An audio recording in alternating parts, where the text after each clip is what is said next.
Welcome to the CPM Customer Success Podcast, where we help Office of Finance leaders fix their financial systems and processes with OneStream so they can improve their corporate performance without spending nights and weekends in the office. I'm your host, Andy Smetana, Chief Revenue Officer at Nova Advisory. Nova Advisory is a 100% OneStream professional services implementation partner, helping OneStream customers get the most out of their OneStream investments.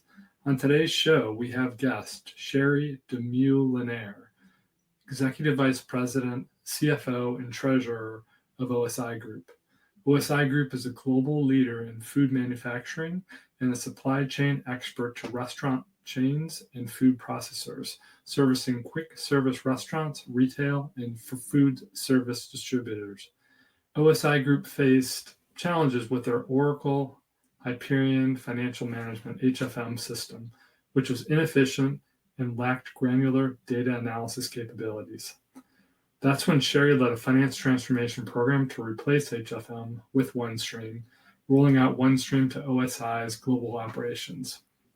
The transition led to streamlined financial processes, enhanced data visibility, and significant efficiency gains across global entities.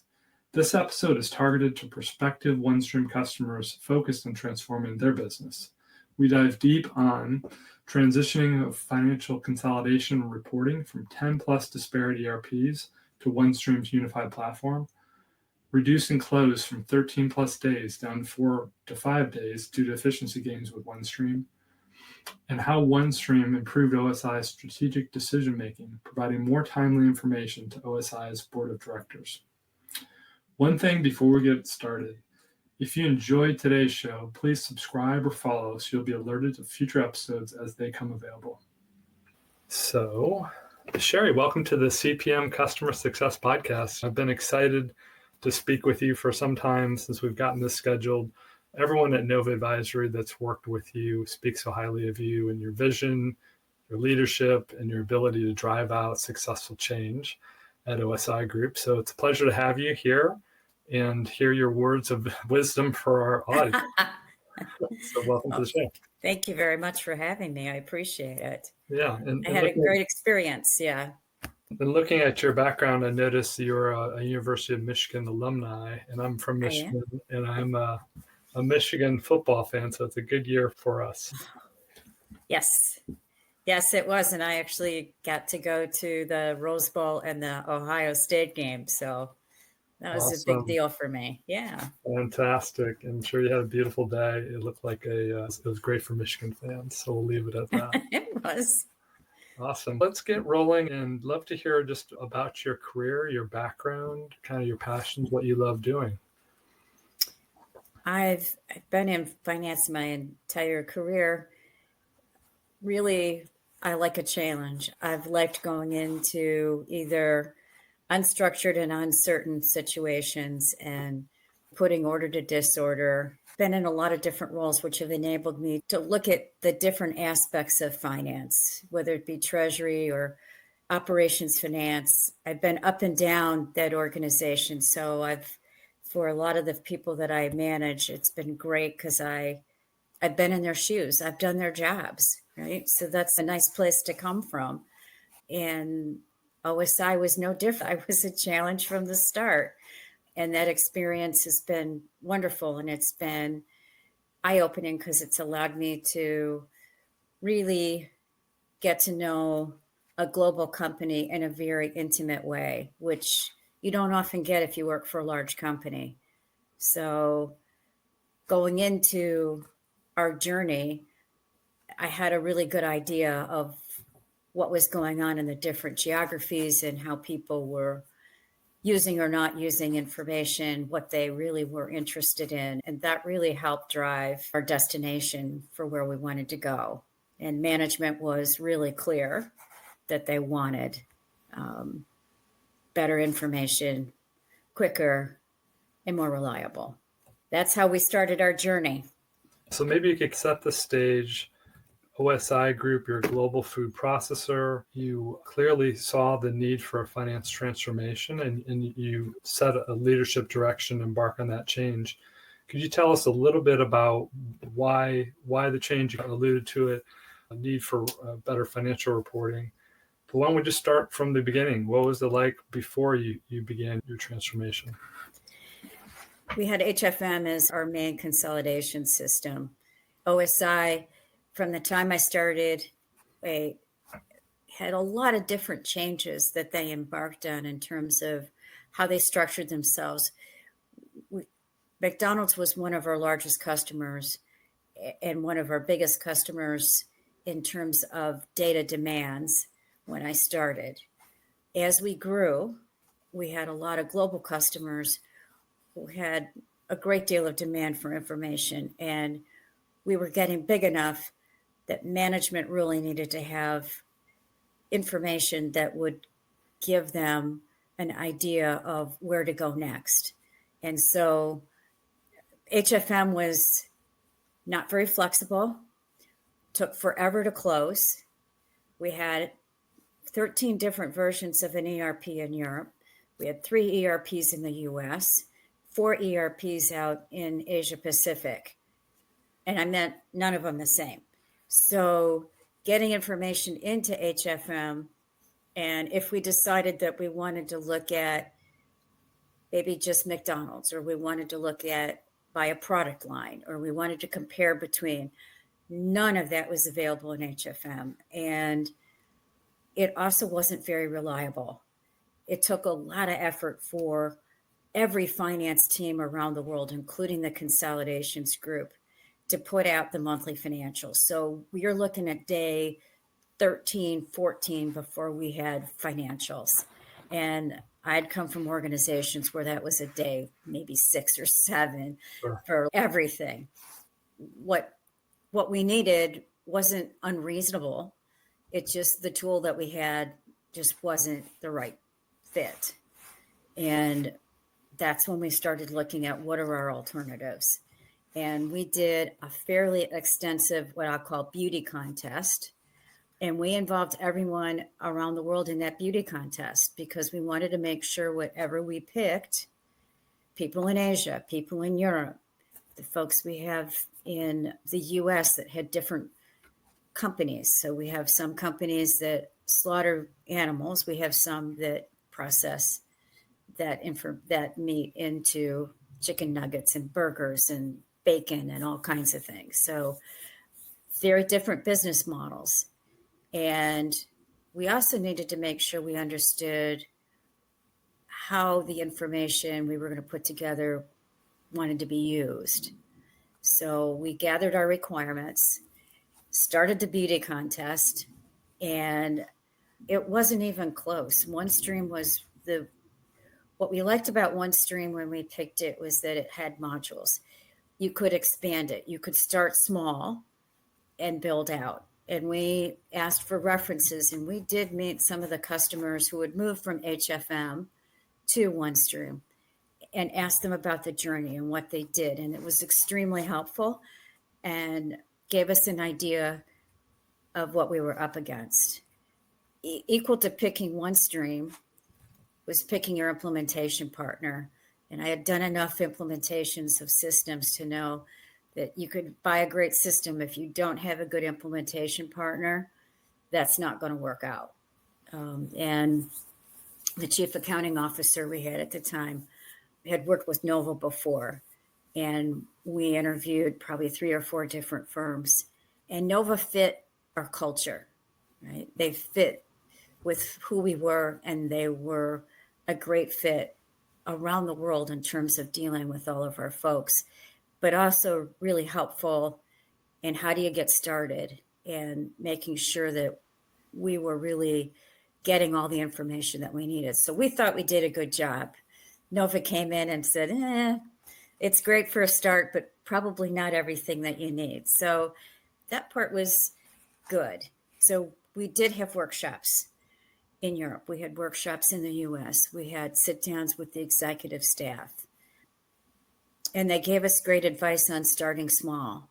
So we did a global chart of accounts, which was key to all of this, right? So we started out with a fairly simplified chart of accounts. We wanted customer and product profitability.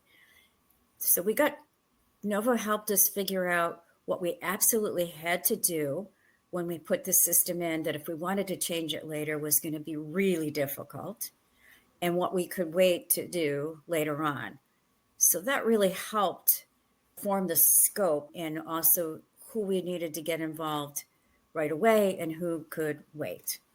And that's how we started putting the team together. And that was, I'd say, took us a couple of months, but it was time very well spent. From there, it was looking at the hodgepodge of information that we had and figuring out how to map the mess into this global chart of accounts. So you mentioned, I want to touch on the ERPs because you had a lot going on across the globe there. Yep. And you touched on Europe and Asia Pac and involving all the stakeholders as you chose OneStream and you chose Nova to partner with you. Maybe you could just touch on how you prepared. How did you start? What expectations did you set with your business about this change, and how did you go about managing that global change? I did a series of, I'd say, podcasts maybe on the need for global change and having a global footprint. We were a big enough company, we needed to act like a global company, and we weren't doing that. So I walked through why this was a really important part of enabling us to grow. And my boss, who was the COO and president at the time, was extremely supportive. And so we did a set for the finance group and we did a set for the management team. So when they see Dave, who's my boss, on the screen, they know it's important, right? So they needed to pay attention. And as we were going through and gathering requirements, we were really clear. And Dave was in a lot of those sessions. So nobody was not going to show up. If Dave was going to be there, they did not want to be absent. We held individual sessions with some folks, got less than great answers, went back and said, Dave, this is what we need. And he helped us drive some of this from the top down, which is what you really need. You need that commitment from the top down. And then as I was the CFO, I was driving that commitment from the finance organization. Finance was pretty easy.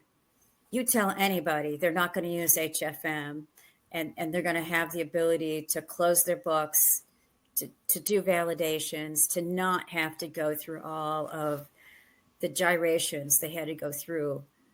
And unknown user. Sorry about that. Yeah, no worries. And the ability for us to really put information in their hands and be able to compare, right? And really drive, because prior to this, just even for me, to put together a simple board deck was weeks-long process with analysts and checking data, because every time you ran it, we'd get a different answer. And just, it was not the way to run a railroad. And from a control standpoint, a data integrity, we needed to do this. And there wasn't a finance person out there that didn't agree with that. So they were easy sell. That getting the managers to tell you what they want, I don't know.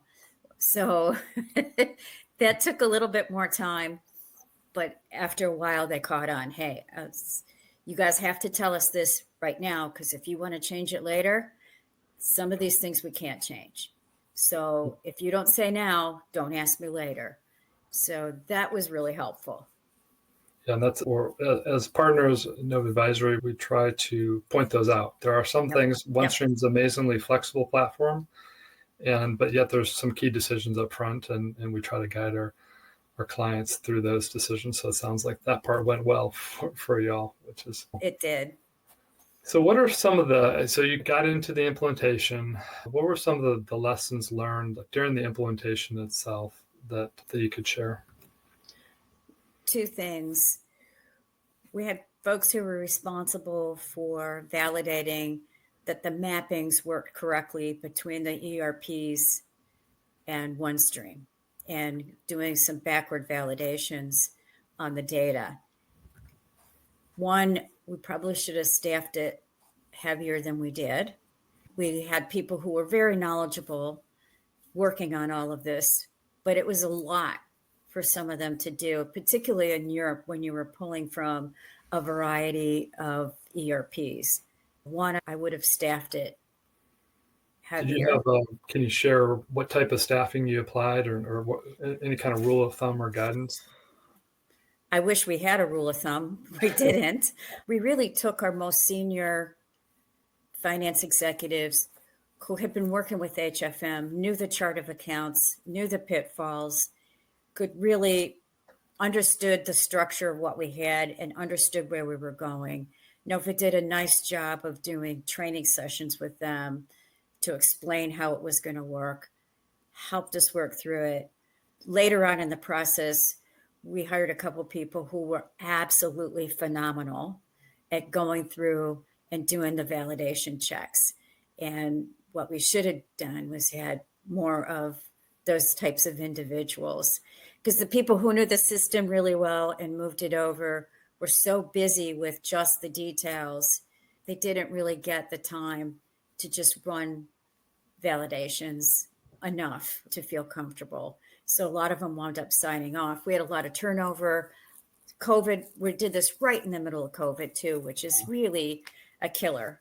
And so between COVID and turnover, I think that also didn't help things, but I would still say anybody embarking on this, pick some people who are really detail oriented and love to run validations and are really sharp at that.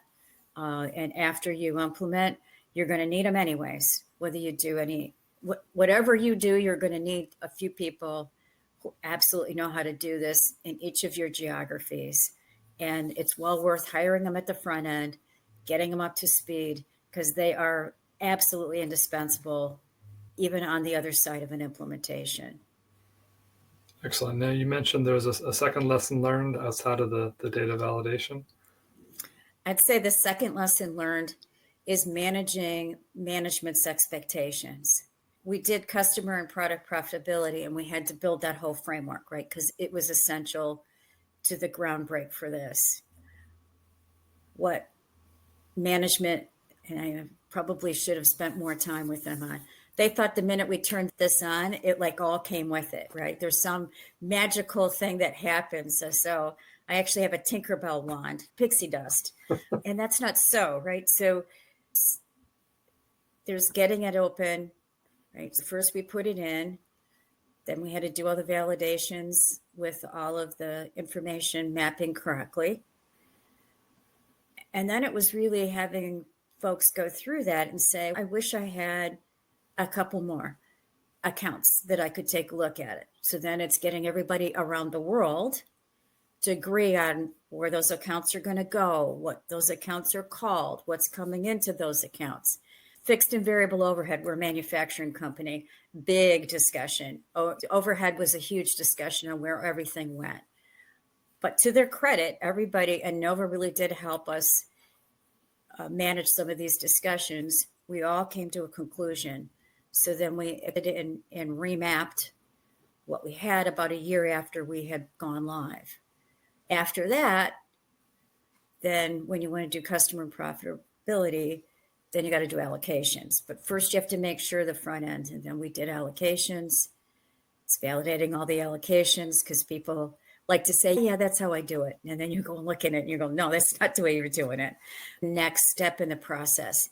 And so my boss got frustrated. Some of the managers got frustrated. What's taking so long? You went live. Yeah, I went live, but there's a shakeout period that you have to go through to make sure everything's working the way you designed it, because you can test for so much.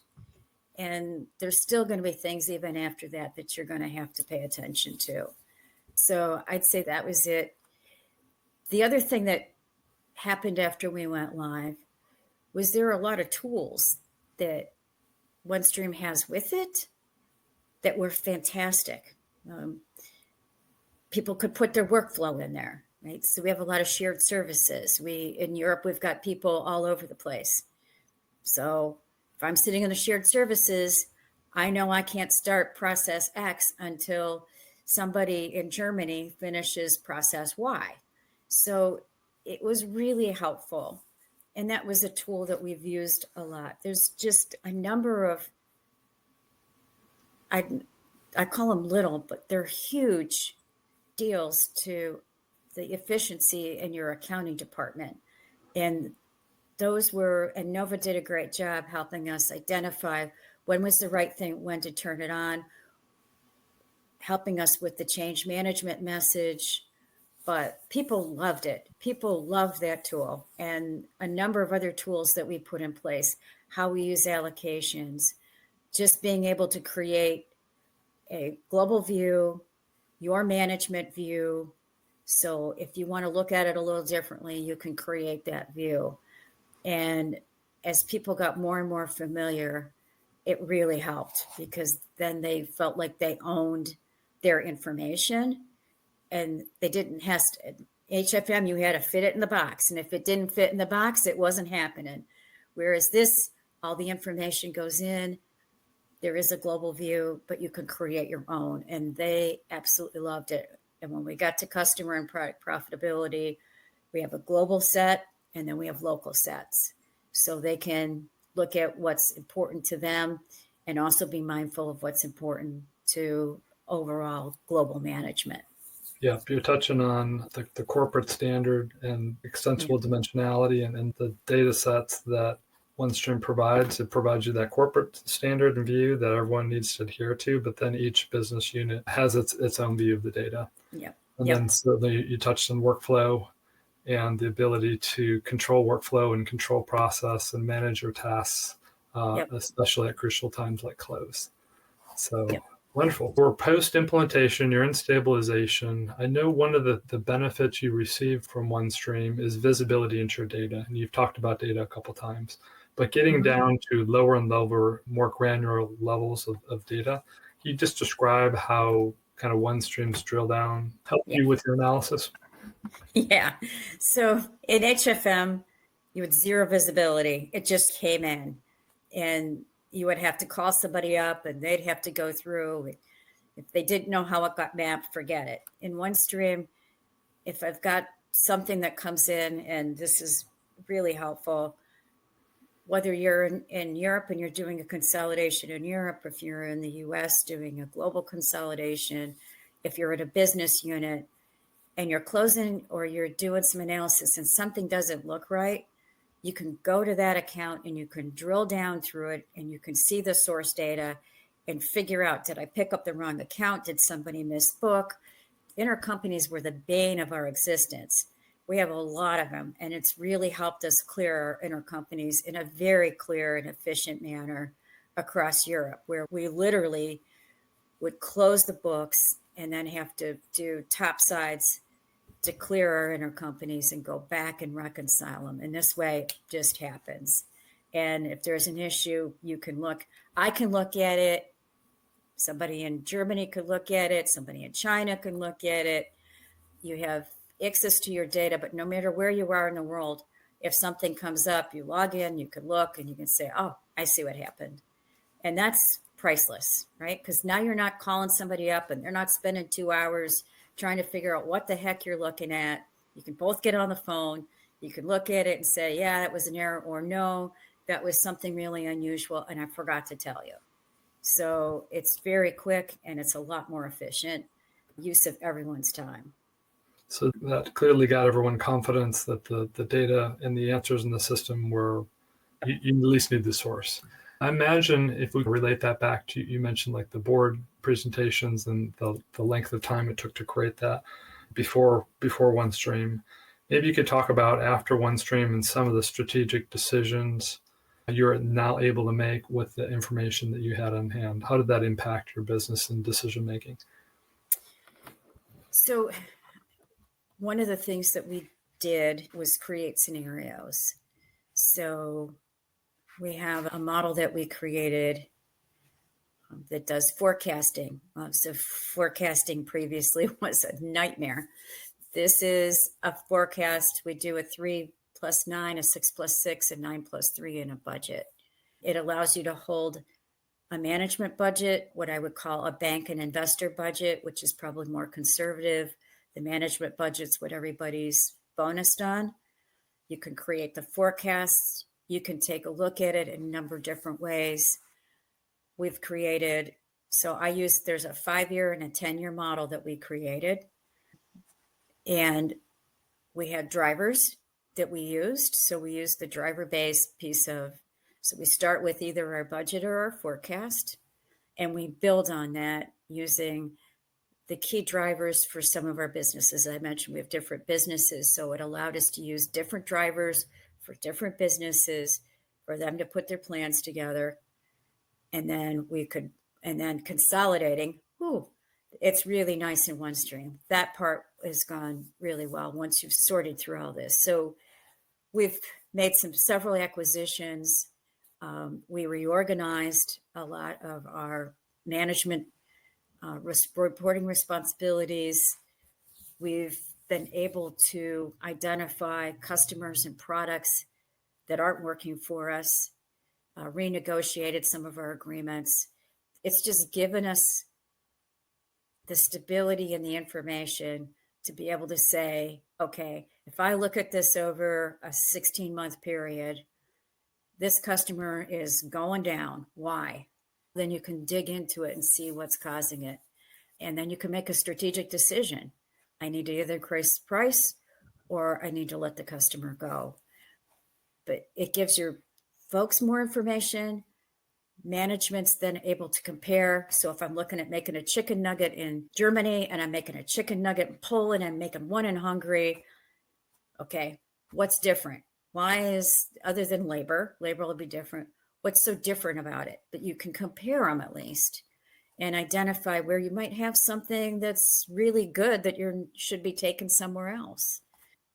But the 10-year strategy has been great. I've been able to look at, okay, over time, where do we think we might have the need for more? Right? How do I layer in a game board that says, if I do these acquisitions, build a plant, right? If we built a couple plants, what's that do to my results? And that's invaluable, right? That's great. And so the scenario analysis within OneStream helped us build the baseline. And then we put it in Power BI for all of the charting and I would call the statistical analysis that we go into to make sure that they're within a decent bandwidth of our expectations. That's been great. Our budget's in there. Everything is all in one place. You can mix and match your information, but you can do a lot more analytics on, does this seem reasonable? Does this make sense? What's changed? And you can easily go through and identify where you might have a big change and somebody hasn't really clued you in why they would make a big change. Could you quantify some of the efficiencies? You've just touched on some of the benefit areas, but maybe provide some ideas. Where are the efficiency gains in your financial operations post implementing OneStream? Okay, closing. Closing's pretty much everybody in Europe is done now by, I'd say, outside day 3 or 4 tops. And that was usually day 8 or 9. So I had a consolidation group that's waiting. Then the consolidation group would get it, and it would take them another 3 or 4 days to work through all of that, make sure so consolidation is a 2-day process now. Right? So it's a much more compressed process, much easier to every day. So rather than waiting for the big bang, right? So in HFM, you had to wait till everybody was in, and then the surprise packages, and you had to hunt. This, every day we run it, we know what's going on. We can ask questions for things that don't look correct. So we're fixing it as we go along so that when we close, we minimize the amount of surprise packages we have. The data is much cleaner. Our audits are less expensive. I got to tell you, the other thing that we were able to do was our account recs. So account recs used to be in Excel. Now you do the account recs within OneStream. You put your commentary in, you get audited. The audited the auditors used to spend at least a couple weeks trying to get account recs. And that was the other thing, right? Everybody said they reconciled their accounts. Yeah, maybe not. This gives you pretty much a structure around account recs. The auditors come in. Nova helped us figure out how to allow the auditors to see all of the work papers and the account recs. And so the shared service center in Europe, which handles a big load, they were able to go in there and get it done within a matter of days, not weeks. It's a huge help. And before your auditors come in, you're able to run all of your checks, your validations, and generate a lot of information that they need before they get there that's in a standard, predictable format. Their work papers are also getting fed a standard format instead of 17 formats from 17 different locations that may or may not all line up. That's just invaluable.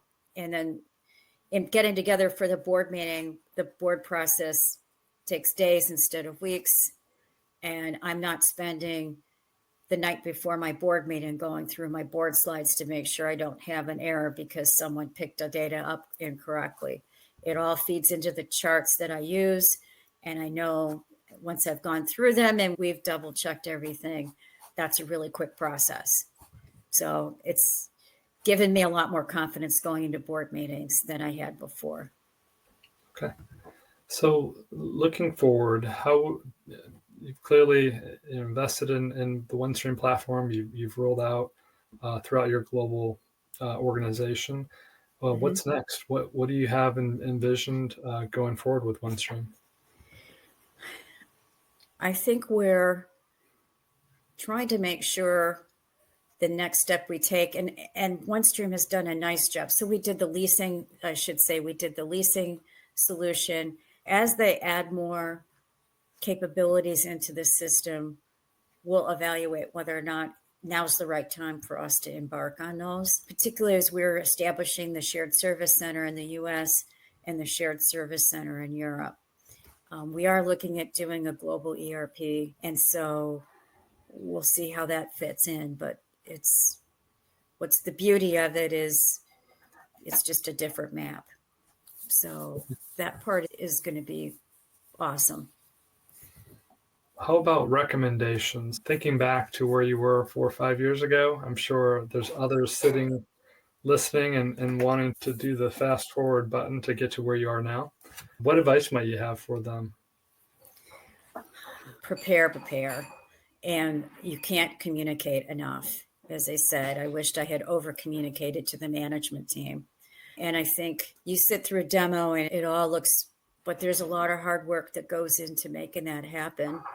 And having the right implementation partner, which Nova did a great job of patiently working through stuff with our folks and training them and teaching us. So one of my goals in all of this was when we finished and Nova walked away, my team could manage it, that I wasn't, Nova still helps us out, don't get me wrong, in things that we want to do. But to be able to just maintain the day-to-day and service it, that was one of my goals. And so I would say, make sure that you've established that team back to the people who do the validations, right? Establish a group that's going to own this going forward, that starts with you from the beginning instead of trying to do this in the middle of it. Think. Okay, Sherry, any other parting words as others look to embark on their OneStream journey? No, I think OneStream has been, particularly if you have lots and lots of ERPs, a very broad global business, or you have a very diverse set of businesses, it's an important tool to have. And I should also say, Nova helped us put together for the slaughter business I was talking about. If you think about it, manufacturing is putting things together, slaughtering is taking things apart. And so the way they do allocations, the way they view their business, Nova really helped us put together financials back to that management cube that really gave them a clue as to where they were at the different steps in terms of efficiencies and where they had issues they might want to take a further look at as you work through that slaughtering process. And no matter what business you're in, and you can have several businesses, you don't have to have it all solved at the beginning. Start small and grow up, and then start refining everything. If you try to boil the ocean, you're never going to get done. Okay, I think that's a great place to wrap. If someone were to like to get in touch with you, Sherry, is there a place to come find you, maybe ask follow-up questions? Sure. I'm on LinkedIn. My email's out there, and I think most of my contact information is correct. So, okay, wonderful. We really appreciate your time and your words of wisdom. Thanks for listening to the CPM Customer Success Podcast. If you enjoyed today's episode, please be sure to subscribe or follow so future episodes are automatically downloaded directly to your device. Thanks again for listening, and I'll catch you next week for another episode of the CPM Customer Success Podcast.